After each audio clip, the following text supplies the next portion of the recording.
ये बात शाह और शहनशाह जानते हैं कि राहुल गांधी माफी नहीं मांगेंगे, लेकिन मुझे व्यक्तिगत रूप से बड़ा खेद होता है जब भारतीय जनता पार्टी के प्रवक्ता सुबह सुबह नींद भरी आंखों में बिना नहाए बिना तैयारी किए आप लोगों को परेशान करने आ जाते हैं। क्योंकि जो परंपरा रही है भारतीय जनता पार्टी के प्रवक्ताओं की, वो तो ये रही है कि दिन में व्हाट्सएप को रिचार्ज करते हैं और शाम को अपना अधकचरा ज्ञान टीवी पर आकर बांट देते हैं। चलिए कुछ भी करते हो, बेचारे मेहनत तो करते हैं, अपने बॉस की तरह प्रेस वार्ता से बच के भागते तो नहीं है, प्रेस कॉन्फ्रेंस तो करते हैं कम से कम।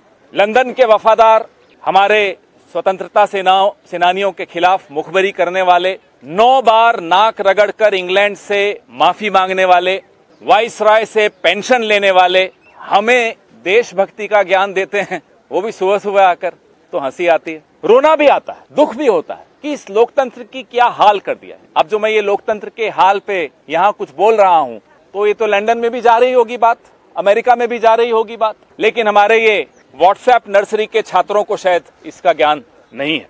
सरकार के कामों की आलोचना करना देश की आलोचना करना नहीं होता।